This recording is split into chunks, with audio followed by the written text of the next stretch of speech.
Well, good evening, everybody. I'll just try. Sorry, I have to do this every time. Good evening. Okay, it's late. Trying to have everybody wake back up. It's good. It's good to see you all, and it's good to see a lot of visitors here together with us today. If you're a visitor, you're in luck because we are walking through the cheery book of Jeremiah together. It's a great book, of course. Lots of deep images about God's truth. Sometimes not the cheeriest of passages, but today we're going to continue to walk through the book of Jeremiah. And the passage today is going to point us to the importance of clinging to God's truth, even at times, and maybe even especially at times, when it feels uncomfortable to us. And in fact, we're going to break this message into 2 weeks. The first one we're going to look at this week is Jeremiah 20. And we're going to focus on the idea of God's truth, even though it's uncomfortable, what that means for us here inside the church. And next week, we're going to look at Jeremiah chapter 29, and we're going to look at what it looks like for God's truth to be lived outside of the church. So this week, inside the church. Now, all of us in our lifetime have been exposed to a long series, I'm sure, of uncomfortable truths. One of the biggest and earliest uncomfortable truth I realized at about the age of 9, I was playing basketball on a team, and there was one time I just remember sitting on the bench, and I just realized at one point that, I'm probably not going to play in the NBA ever in my life. And I had a similar conversation later when I was playing Pop Warner football. I was a young kid, and they put the not as fast, less talented kids on the line, not because we were bigger, but just because they got to put them somewhere. And I remember getting in an argument with a coach about saying I was going to be a lineman one day in the NFL, and, look at me. It's just never going to happen. It's an uncomfortable truth. Of course, uncomfortable truths are part of all of our lives. Uncomfortable truths are something we continue to discover time and time again, especially in our adult life. The reality of poverty around the world, even in our own country, in our own city, in our own neighborhoods. The reality of suffering that people suffer, that we all suffer. The reality of evil that exists in the world, war, the fact that we all have to pay taxes. Life is filled with all sorts of uncomfortable truths. And how we respond to these uncomfortable truths in many ways sets the trajectory for the rest of our lives. Well, in one sense, I joked about it earlier, in one sense you could call Jeremiah a book filled with uncomfortable truths. And that's because God sent Jeremiah to be his messenger to his people, a people who had gone wayward of the plans that he had for them. And God's plan through Jeremiah was to call them back to live a life that he had designed for them and laid out for them in the scriptures. A life that was connected to God. A life that showed righteousness and beauty even to the world. A life that cared for the poor. A life that cared about oppression and injustice. A life against idols and sacrifices. And Jeremiah's whole message through the entire book was re-embrace the plan that God had for you, that God still has for you. Walk back on the path that he has that's been revealed in the scriptures. And as you go through Jeremiah, and we're in Jeremiah chapter 20, as you go through Jeremiah, God has Jeremiah use lots of different images to remind the people of the same core message. So 2 weeks ago, for instance, we were in Jeremiah chapter 18. And we got to dwell on this amazingly deep image of the potter and the clay.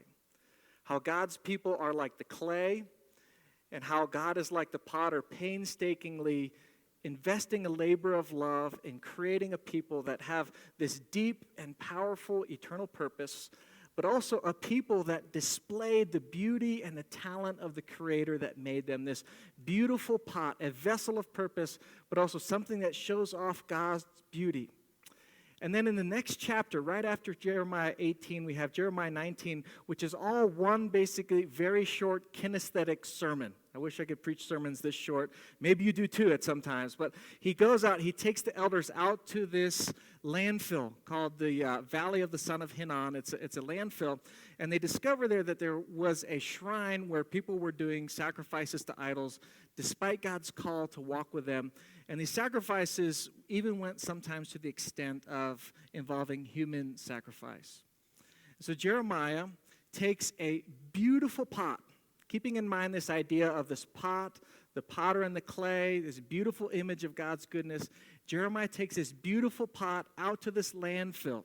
And he takes that pot and he breaks it on the ground. And he says, this is what will happen to you, Judah. This is what will happen to you if you do not turn back to God and you continue to walk in the way of idols and in the way of God. It's a very beautiful image. So maybe one time I'll try that. I'll just bring a pot on stage and smash it and then say, okay, let's pray. Well, then we get to chapter 20. That's our passage here. And we have this priest named Pashur.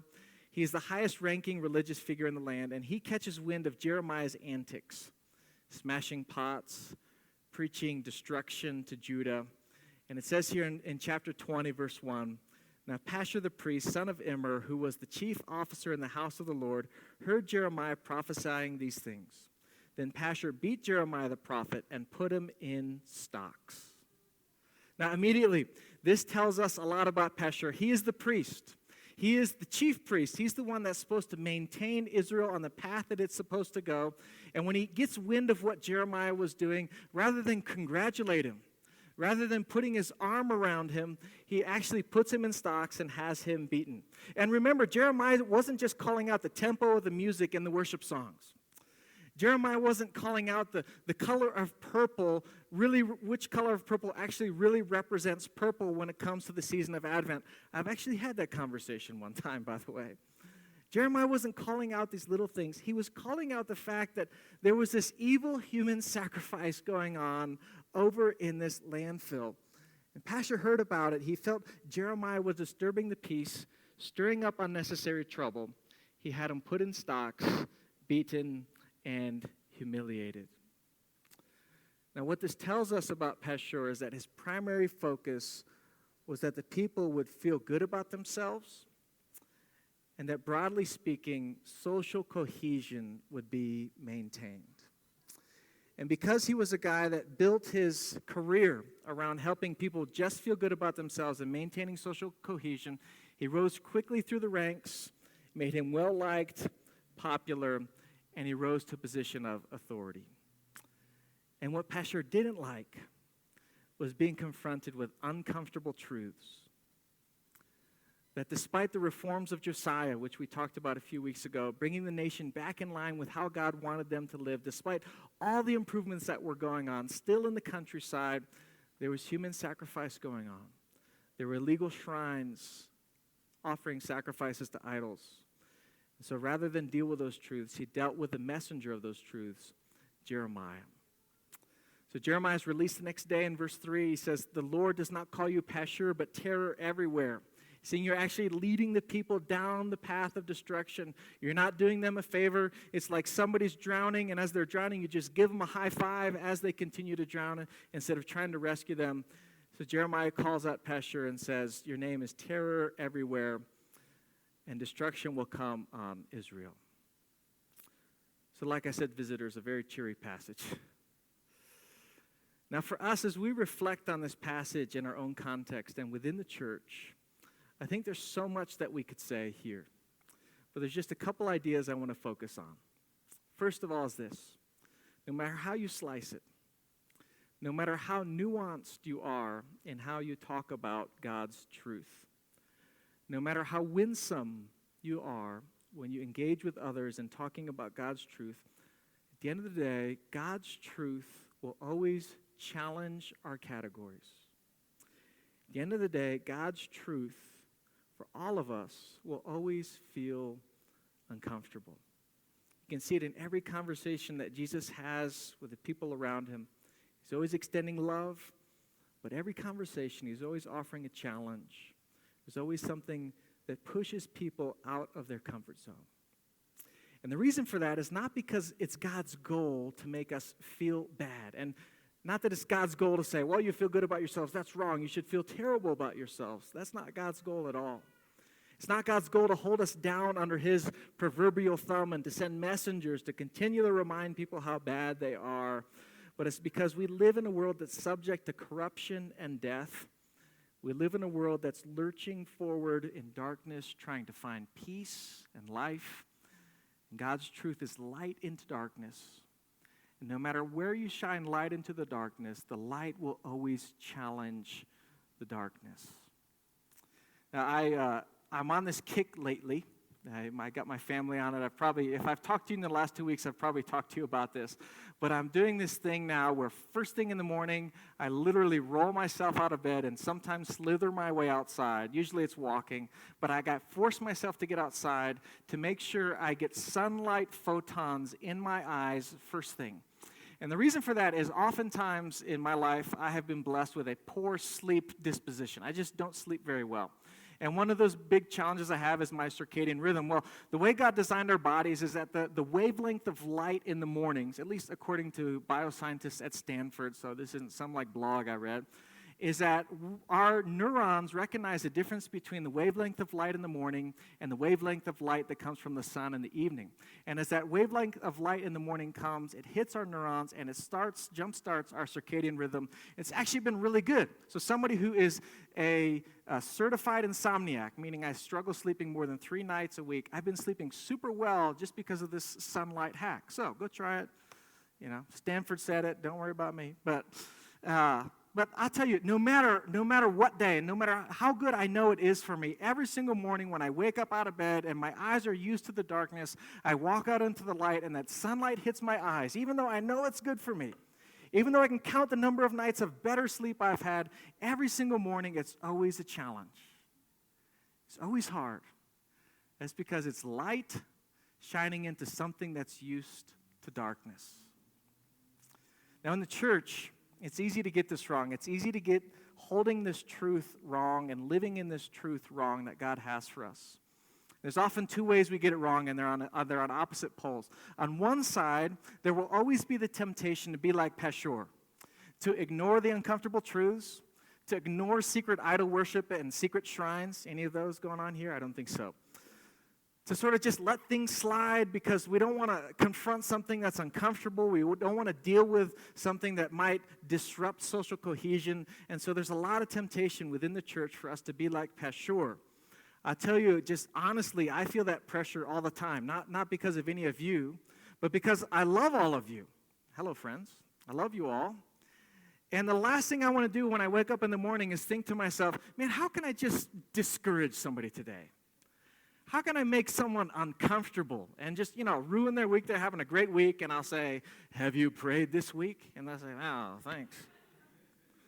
That's the last thing I want to do. I don't want to make people uncomfortable. And so because I don't want to make people uncomfortable, I sort of have this sometimes temptation to be like Pashur and be like, it's all right. Just let it slide.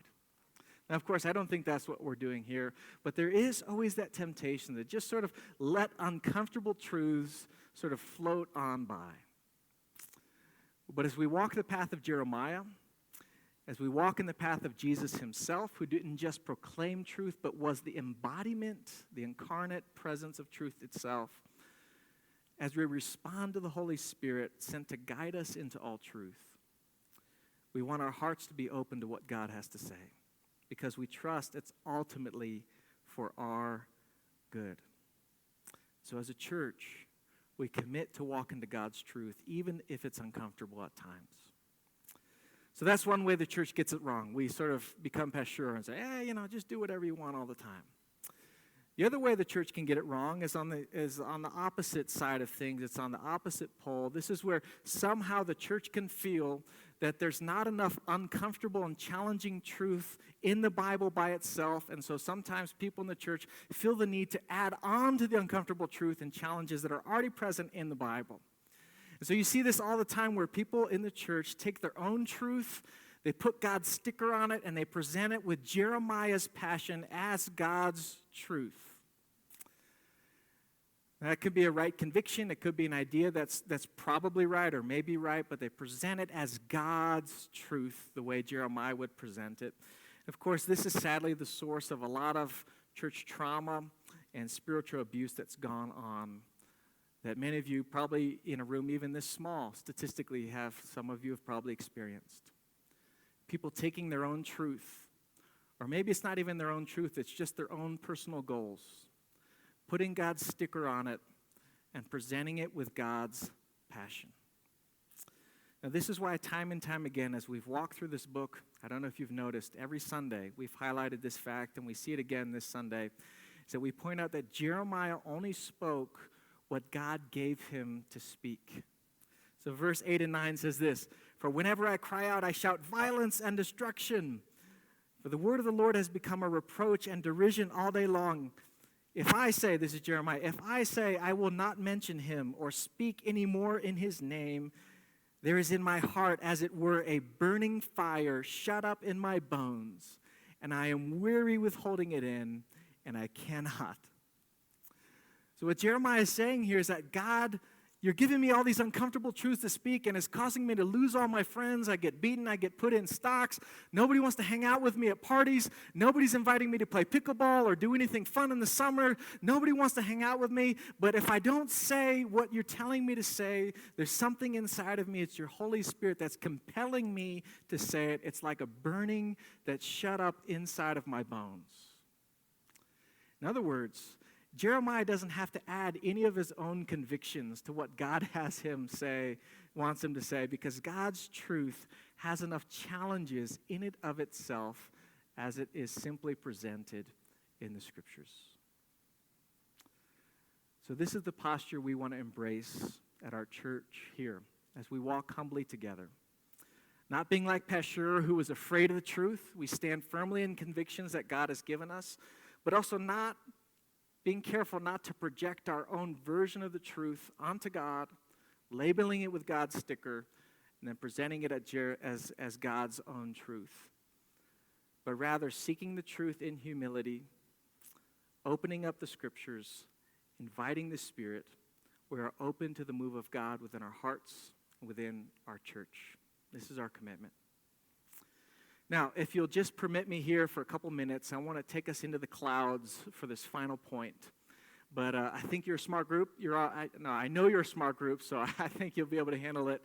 All this talk about God's truth, His ineffable truth, His eternal truth, sort of begs the question that we can ask alongside of Pontius Pilate, which is the question of saying, what is truth? Which, of course, is a huge, huge discourse. You can take whole semesters on just this simple question in college as the question, what is truth? But it's interesting for us because we presently live in a time where we see this concept of what truth is changing before our very eyes. Now, it's actually not a new thing. It's been happening for over 2 centuries, this idea of truth is, because the predominant paradigm for truth in the West for the last 200 plus years has been this post-Enlightenment paradigm of truth, which is truth is essentially information or content that you can hold in your mind that can somehow be verifiable by others, whether it's empirically tested or at least stands up to logical reason. This is sort of the prevailing concept of what truth is for many people. And it's sort of it's how I grew up, and as an engineer, it's sort of the mindset I naturally sit in. But if you're paying attention, you see this dominant paradigm is being challenged. It's not being challenged. It has already been challenged, and it is shifting in many parts of society and culture, especially in the West, where this concept of truth being objective and externally verifiable is shifting to something that's more atomized. It's more internalized. Its truth is more based on our personal experience or our personal feelings or our lived experience creating our validity.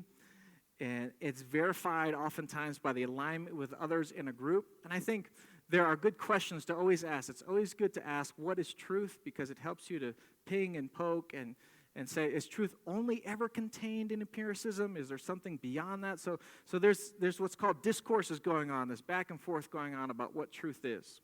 And if you watch politics and you watch the news and you get on social media, you really see the effects of these 2 different worldviews of truth colliding. And really it's people on different planes talking to each other. But as you zoom out, this is really just the discourse that's going on in the West. If you look at other parts of the world, they've had different levels of truth and concepts of truth this whole time.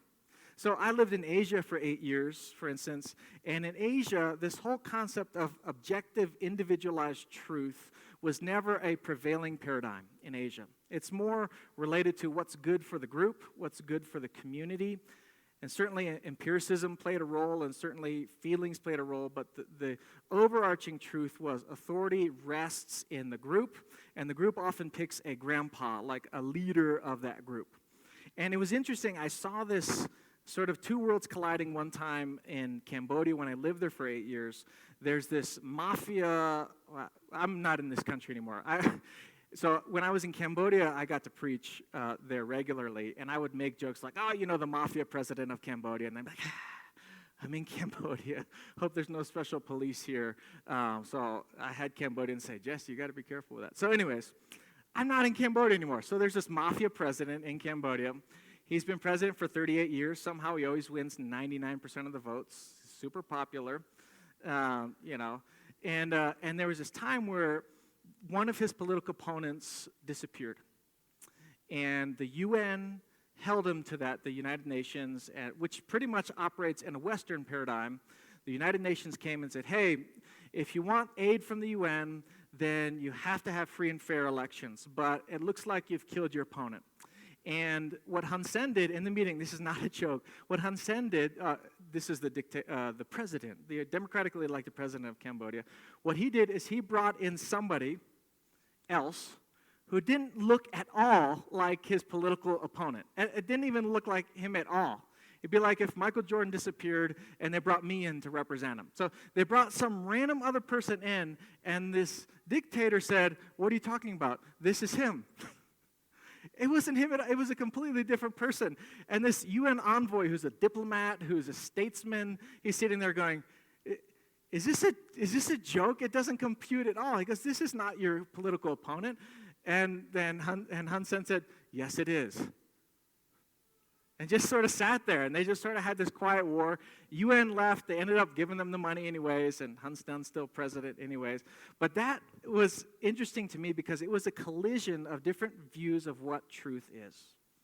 Their truth was what the dictator defined for UN, who's operating, at least at that time, in a Western empirical paradigm. Truth was objectively observed.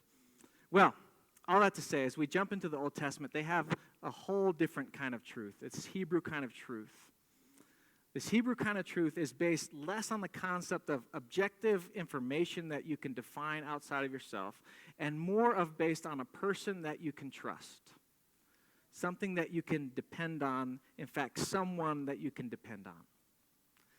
As you read through the Old Testament, that's why most of the language in the Old Testament is about God's relationship with his people. Now, that's not to say the Hebrews didn't have objective truth and they didn't have things like the law, but the Hebrew mind viewed truth, this concept of eternal truth, more based on a person and a relationship. So God was always dependable, unwavering, filled with love, and the indictments that the prophets had against the people are that they were not true to God's truth. So that's why as you read through the prophets, there's all these images about marriage and being unfaithful in marriage, or about the potter and the clay. That's a relationship between the potter and the clay. Or broken cisterns and wells. Why would you run away from this well that gives you water? That's a relationship. Jars in a field with wine, and many, many more. These are all relational concepts. This is the last quote I'll give you while we're in the clouds. Then we'll come back down to reality. So one commentator wrote this. He said, indeed, Pilate's famous question, what is truth, is a category mistake, since truth is not about what, but about who in the Hebrew mind. That is, truth is not something objective and static, a thing to be known and studied from a distance in the spiritual sense. Truth is up close and personal. Understood in this way, truth is a living mode of existence and inherently relational. So God is not some static thing to be studied from afar, but rather a dynamic, forceful person that is present. So this is the move of Jeremiah. This is the move of the prophets. Turn to this truth of who God is. He's always dependable, always here. This is why when you jump ahead to the New Testament, this is why Jesus said, He is the way, I am the truth, and I am the life. because he is the embodiment of all truth. He is the Logos truth, which is empirical, is creationist, or at least present in creation. He's the living and real, personal, dependable, always faithful presence of the true God kind of truth. Jesus is the truth because he is here, dependable, loving, and with us. And he showed that truth, not just by teaching about God's truth, but actually in living into God's truth, in dying for the sakes of people like those that would turn away from him, those that would reject him, those that would laugh at God's grace, that he would still die for them, rising again to new life. This is God's truth. Now, God's truth is often uncomfortable to us, but it's always for our own sake and for our own good, because God's truth is embodied in the person of Jesus Christ. It's for his own glory. So the question I want to ask us is, can we cling to this truth together? This truth that is present in Jesus Christ. Sometimes challenging, always inviting us for our own good and for his glory.